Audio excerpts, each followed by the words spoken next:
Bonsoir. Déjà, pour faire simple, on entend par documentation l'ensemble de documents.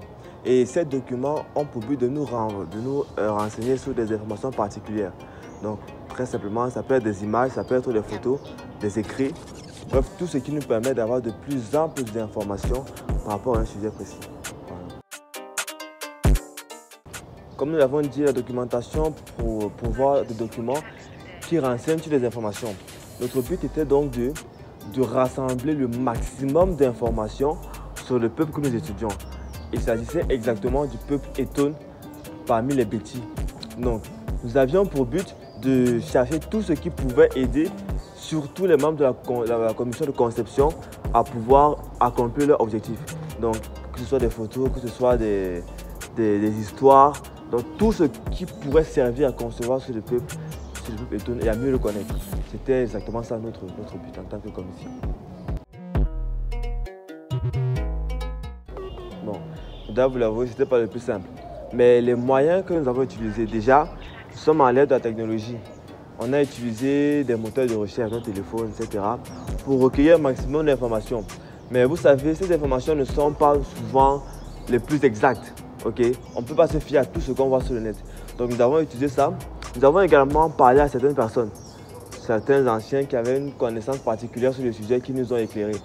Nous avons eu également l'opportunité de faire une descente dans le village de Ngoya 2, vous l'avez mentionné, qui nous a rapporté un maximum d'informations, une pléiade d'informations. Donc ça a été les principaux canaux par lesquels nous avons glané des informations sur le sujet. Je pense que j'ai déjà entamé le sujet. Vous savez, entre la théorie et la pratique, il y a un véritable fossé de temps en temps. Parce que ce qu'on peut voir sur le net n'est pas forcément exact. Okay? Mais quand tu vas sur le terrain, tu vas dans un village où il y a des gens qui ont un certain vécu, les informations sont un peu plus exactes. Ou alors elles sont très proches de la vérité. Et nous avons même eu l'opportunité d'interroger une dame vieille de 96 ans, de plus de 96 ans. Vous savez, avec ça, nous avons pu découvrir la technique utilisée par Santé pour le dire. Nous étudions une technique en particulier, en l'occurrence le torchis. Donc, nous avons pu voir des constructions en torchis. Le torchis étant une technique très traditionnelle et même dépassée du fait que ça ne dure pas autant que le ciment ou la brique, surtout avec les métaux traditionnels et les conceptions traditionnelles.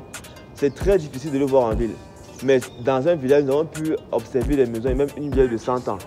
Cela nous a permis de rédiger un rapport on ne peut plus consistant, on ne peut plus réaliste.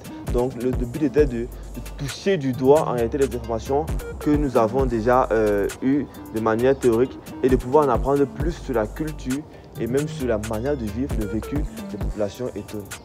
Voilà. Vous savez, pour ceux qui ont grandi, surtout dans les milieux urbains, le village et la ville, c'est deux mondes différents. Voilà. Donc, quand nous faisons des recherches pour la documentation, ce n'est pas seulement pour les autres, c'est également pour nous. C'est même surtout pour nous, en tant qu'élèves, étudiants, architectes ou alors ingénieurs architectes. Ce genre de données nous aide à mieux comprendre les populations. Parce que le chef de département nous l'a dit plusieurs fois, en l'occurrence, Dr Abba, l'architecture, c'est la culture. Il faut de la culture pour concevoir, ce qui va être le perfect fit pour une personne ou alors pour une population donnée. Donc, en descendant sur le site de Ngoya, nous avons non seulement pu observer de nos propres yeux les méthodes de construction traditionnelles, nous avons pu voir marcher, parcourir un village en entier, nous avons pu respirer l'air pur. À coup sûr, nous avons beaucoup gagné de cette expérience. Déjà dans l'ensemble, je l'ai dit, la fiabilité des informations. Je l'ai dit à maintes fois déjà dans cette interview, Google ou alors les recherches qu'on prend sur le net ne sont pas toujours fiables. Donc, il faut trier les informations. Il faut passer ce qui est au crible de la vérité pour savoir ce qui est utile ou pas. Et même sur la descente, la rencontre entre la culture traditionnelle et la colonisation a affecté un tantinet, alors plus ou moins la culture des gens. Donc, ce qui fait que même ce qu'on entend les anciens nous dire, il faudra le placer dans le contexte pour pouvoir maintenant juger si c'est utile ou pas. Et même nos villages ont tendance à se moderniser déjà. Donc tout ce qu'on y retrouve n'a pas forcément trait avec la culture propre du peuple. Voilà, c'était du point de vue global. Maintenant, du point de vue en tant que chef,